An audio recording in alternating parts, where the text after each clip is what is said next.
कि यात्रा कैसी रही आपकी और किस किस ने क्या सहयोग किया?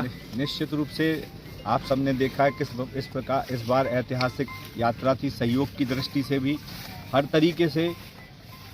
और जो यहाँ से आप देखो बढ़िया पंडाल में यहाँ पे कल सब लोग रुके थे। इसके बाद पूरे रास्ते में माधगुआ से जिस तरफ जो थी वो लाइट लगाई गई थी।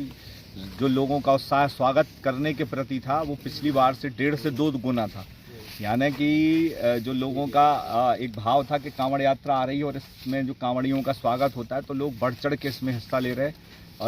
और अभी आप देखो, अभी भी रास्ते में आप देखेंगे तो लोग अभी भी आज भी महिलाएं और रास्ते में भी आपको लोग दिख रहे हैं। जो ये एक जन आंदोलन बन गया बुंदेलखंड में। ऐसे ही धार्मिक आधारों पे अगर हम मान्यताओं पे चलेंगे तो हमारा जो बुंदेलखंड प्राचीन काल में परम वैभव में था, चाहे भगवान श्री राम हो चाहे पांडव हो, जरूर यहाँ पे आए, इससे निकले तो ये परम वैभव ही कहलाएगा। और धीरे धीरे जरूर हम वो वैभव हमारा रुक नहीं पाया, लेकिन बुंदेलखंड उसी परम वैभव पर पहुँचे। बुंदेलखंड की भूमिका न केवल राष्ट्रीय स्तर पर स्थापित हो बल्कि मध्य प्रदेश की हर क्षेत्र में, व्यापारिक क्षेत्र में, राजनीतिक क्षेत्र में और सामाजिक क्षेत्र में हमारे जो लोग हैं उनका वर्चस्व बढ़े और हमारे क्षेत्र का मान बढ़े। ऐसा हम लोगों का हमेशा प्रयास रहता है। और ये जो आयोजन है ये जो है वो एक बहुत पॉजिटिव चीज़ें पॉजिटिव निर्माण करते हैं कि हमारा क्षेत्र जो है वो प्राचीन काल में जिस वैभव में था उसी में पहुँचे। और इसके लिए हम लोग लगातार प्रयास कर रहे हैं।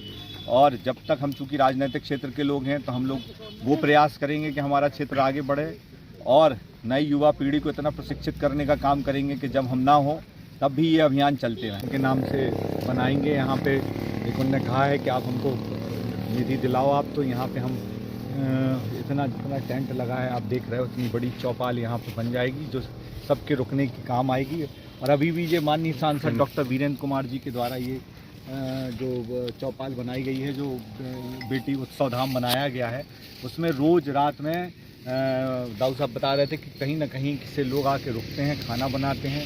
तो जो अपने क्षेत्र में ये इतना प्रचलन कांवड़ यात्रा का हो गया है, जो नित्य रोज़ बढ़ना है, उसमें कहीं एक बीच में एक ऐसा स्थान जरूर होना चाहिए और ये सेंटर में स्थान है। इसलिए हमारी ये कोशिश है कि इसको हम बढ़िया डेवलप करें। इस बार हमने चूँकि लाइट लगाई थी उसके भी बहुत अच्छा और लोगों ने बहुत उसको अप्रिशिएट किया कि इस तरीके का काम जो है वो बहुत अच्छा रहा। लोग रात में चलते हैं, महिलाएं चलती हैं, बच्चियां चलती हैं, उनको काफ़ी मदद मिली।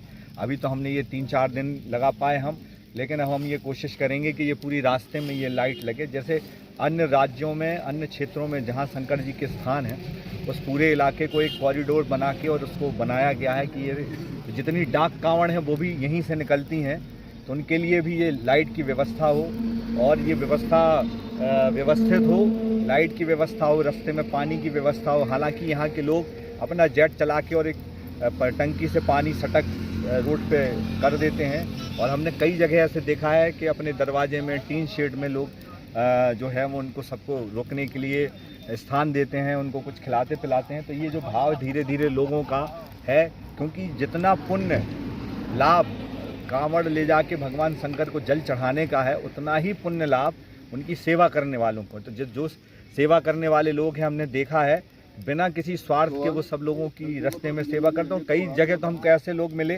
जो बेचारे चना खिला रहे हैं, कोई कुछ खिला रहा, कोई कुछ खिला रहा, क्यों? और वो सबको मतलब ऐसे नहीं कि हमारी यात्रा निकली इसलिए, वो हर सोमवार को ही ऐसा करते हैं, ऐसा उन्होंने बताया।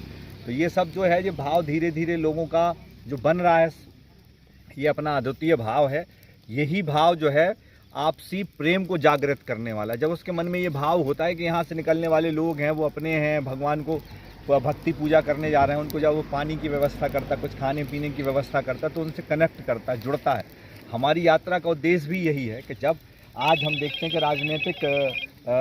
राजनीति और अन्य कारणों से जाति विद्वेष भड़क रहा है, सामाजिक विद्वेष भड़क रहा है, तो उस समय हमको ऐसे काम करना चाहिए। राजनीतिक क्षेत्र में काम करने वाले लोगों को, यात्रा में और समाज से भी लोग शामिल हुए थे सभी। हमारी यात्रा तो समरसता की यात्रा है, हम हमेशा बोलते हैं। जितने लोग चलते रहते हैं किसी को पता नहीं रहता कि कौन कहाँ से कौन किस जाति का चल रहा है, कहाँ का रुक रहा है। तो ये इसकी एक खूबसूरती है।